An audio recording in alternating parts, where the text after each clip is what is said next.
उत्तर पुणे जिल्ह्यामध्ये बिबट्यांची समस्या ही बिकट बनली आहे। बिबट्यांचे वाढते हल्ले हा खरा येथील जनमानसासमोर मोठा प्रश्न निर्माण झाला आहे। नक्की उत्तर पुणे जिल्ह्यामध्ये बिबट्यांची काय समस्या आहे हे आता आपण जाणून घेऊयात।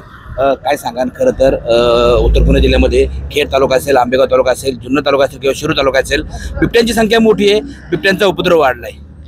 2000 सालापूर्वी इथं बिबट्या नावाचा प्राणी अस्तित्वात नव्हता, परंतु गेल्या 20-25 वर्षात यांची संख्या मोठ्या प्रमाणावरती ऊस क्षेत्र वाढल्यामुळं म्हणा किंवा पाण्याची सोय उपलब्ध झाल्यामुळं, त्यांना लपण उपलब्ध झाल्यामुळं आणि सरकार निर्मित काही कायदे, आत्ता जसं निकम साहेबांनी सांगितलं की गोरक्षणाचा किंवा जो कायदा पारित झाला त्या अंतर्गत जर्सी जे गोरे आहेत ते इथं सोडले जातात, मुबलक खाद्य इथं उपलब्ध होते आणि त्या आधारे लपण उपलब्ध झाल्यामुळे त्यांची संख्या मोठ्या प्रमाणावर वाढली आहे। त्रास, बिबट्यांचा त्रास काय आहे? बिबट्यांचा त्रास म्हणजे जवळपास गेल्या 20 वर्षात इथं 55 हत्या बिबट्यामार्फत मनुष्यांच्या केले गेलेल्या आहेत। लहान मुलं असतील, महिला असतील, ज्येष्ठ नागरिक असतील, यांच्यावरती बिबट्या हल्ला करतो। खरं तर गेल्या 25 वर्षामध्ये ह्या भागामध्ये सुमारे 56 लोकांना बिबट्याच्या हल्ल्यात आपला जीव गमवावा लागलाय। काय सांगाल, कशा पद्धतीने या भागामध्ये बिबट्यांचा प्रश्न आहे आणि कशी समस्या भेडसावते? बिबट्याचा प्रश्न हा खूप गहन आहे, पण ह्या प्रश्नाचं स्थानिक लोकप्रतिनिधी किंवा जे प्रशासन आहे याला अजिबात काही घेणं नाही। 24 तास लोक रस्त्यावर बसून सुद्धा फॉरेस्ट विभागाचे अधिकारी रात्री 9 वाजता आलेत। याच्यावर एवढं कळतं की हे किती गलिच्छ आणि नीच आहेत। समस्या काय? बिबट्याचा त्रास काय?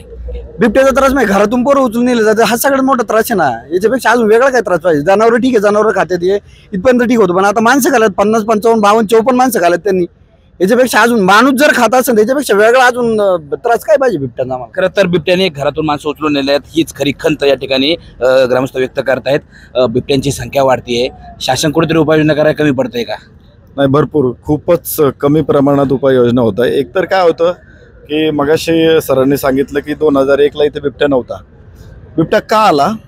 तो काय कुठे त्याला आसरा शोधत नाही आला, फॉरेस्ट विभागाच्या लोकांनी कुठे पकडायचा आणि तो या भागात तो प्लॅन्ट करून सोडून दिलेला आहे 2000 साली। त्याच्यानंतर बोर्ड लावले, हे बिबट प्रवण क्षेत्र आहे। बिबट प्रवण क्षेत्र का बोर्ड लावलं? त्यांनी सोडलं ना बिबट्यांना, माहिती इथे बिबटे आहेत, बिबट प्रवण क्षेत्र आहे असं बोर्ड लागले 2000 साली, 25 वर्षापूर्वी।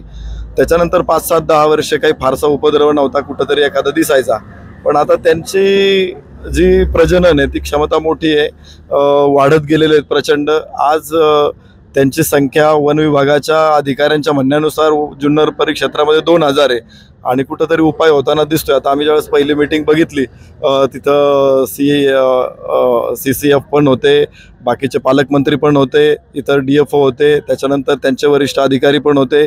तर ह्या सगळ्यांनी निर्णय काय घेतला की आपण 125ची बिबट निवाराची क्षमता करू आणि 200 पिंजरे लावू, हा एवढा। तर संख्या तुम्हाला माहिती 2000, तुम्हीच सांगताय आणि उपाय इतका छोटा करताय, तर हे चालणार नाही। आमच्या रानातला शेवटचा बिबट्या जर उचलायचा असेल तर तुम्हाला व्यापक मोहीम राबवावी लागेल, अद्ययावत टेक्नॉलॉजी आणावी लागेल, वन खात्याला तेवढी मॅनपॉवर द्यावी लागेल, तर तुम्हाला ते शक्य होणार आहे आणि ते तुम्हाला करावंच लागणार आहे। कारण आज संख्या 2000 आहे, पुढच्या 6 महिन्यामध्ये ही संख्या हजाराने वाढणार आहे, पुढच्या 6 महिन्यामध्ये हजाराने वाढणार आहे, म्हणजे त्याचं मल्टिप्लिकेशन आता खूप वेगात होणार आहे।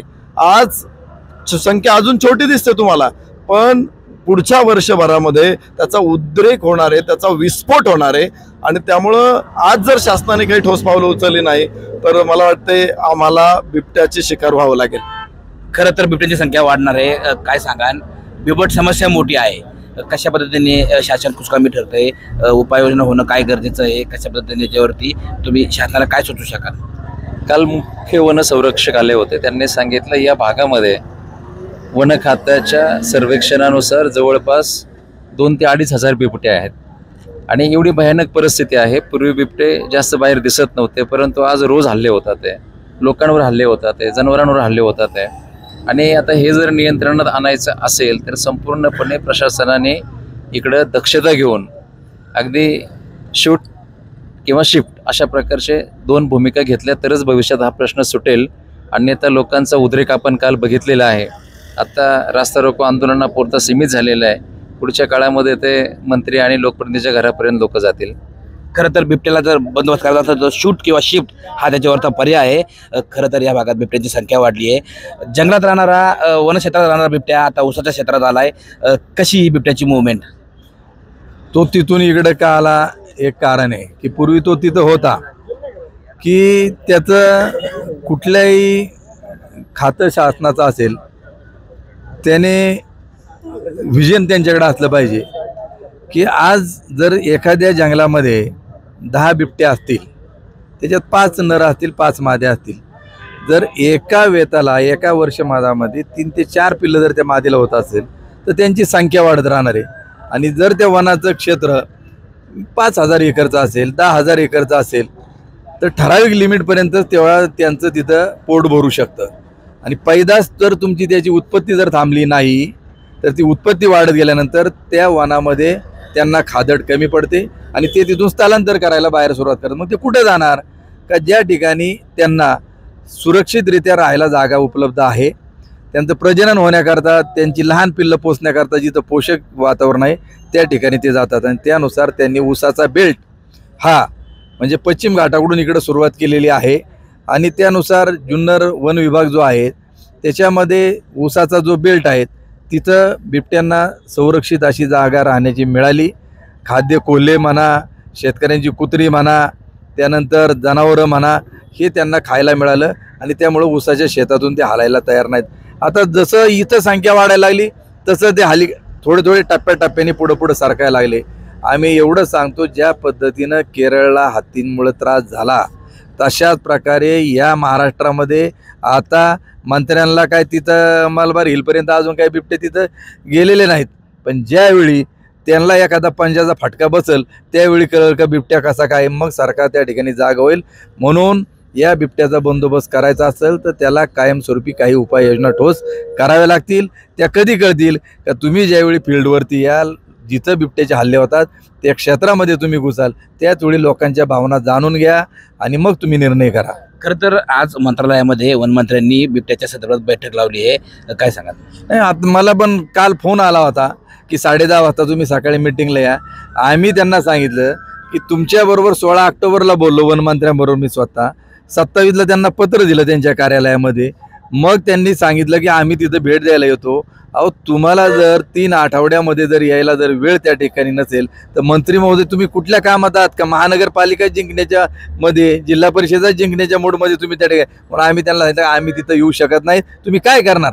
तुम्ही फक्त अधिकारी सांगतील त्याच्यावरच. आता वरिष्ठ अधिकारी पण खाली वावरापर्यंत येत नाहीत.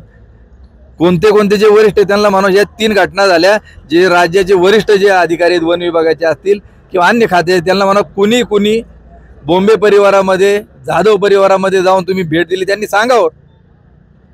आज बैठक आहे, तुम्ही पण आंदोलन स्थगित केले, वाहतूक सुरळीत केली आहे, पुढली दिशा काय राहील? आता आमचं एकच टार्गेट आहे, मंत्र्यांना वेळ नाही ना त्या ठिकाणी. हे कोणाच्या मुळे निवडून येतात? जनतेमुळे निवडून येतात. आता कलेक्टरनी मान्य केलं रात्री की, आणि ॲडिशनल कलेक्टर स्पॉटला येऊन गेले होते. SP 2 वेळा आले, त्यांनी विनंती केली गिल साहेबांनी.